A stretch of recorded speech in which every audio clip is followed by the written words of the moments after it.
बुद्ध एक गांव पहुंचे। वहां उनका जोरदार स्वागत हुआ, पर बुद्ध को गांव वालों के चेहरे पर एक डर दिखा। तो उन्होंने गांव वालों से पूछा कि आप लोग इतने डरे हुए क्यों लग रहे हैं। तो उन्होंने कहा, इस गांव के जंगल की तरफ एक डाकू रहता है जो इंसानों को मारकर उसकी उंगलियां काट लेता है और उसे माला बनाकर पहनता है। सब उसे उंगली माल डाकू कहते हैं। यह सुनकर भगवान बुद्ध जंगल की तरफ जाने लगे। सबने रोकने का प्रयास किया, पर वह आगे बढ़ते रहे। जंगल में किसी ने पीछे से कर्कश आवाज दी, ठहर जा, कहाँ जा रहा है।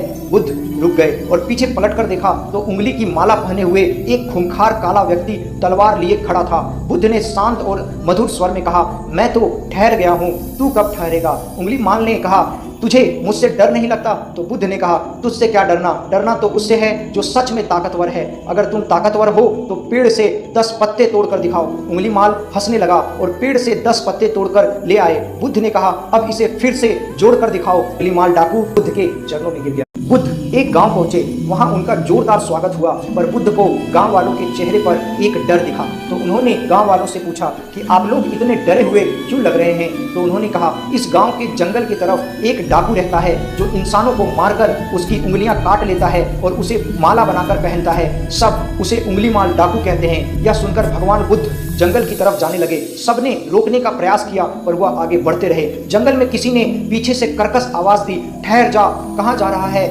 बुद्ध रुक गए और पीछे पलट कर देखा तो उंगली की माला पहने हुए एक खूंखार काला व्यक्ति तलवार लिए खड़ा था। बुद्ध ने शांत और मधुर स्वर में कहा, मैं तो ठहर गया हूँ, तू कब ठहरेगा। उंगली माल ने कहा, तुझे मुझसे डर नहीं लगता। तो बुद्ध ने कहा, तुझसे क्या डरना, डरना तो उससे है जो सच में ताकतवर है। अगर तुम ताकतवर हो तो पेड़ से 10 पत्ते तोड़कर दिखाओ। उंगली माल हंसने लगा और पेड़ से 10 पत्ते तोड़कर ले आए। बुद्ध ने कहा, अब इसे फिर से जोड़कर दिखाओ। उंगली माल डाकू बुद्ध के चरणों में गिर गया।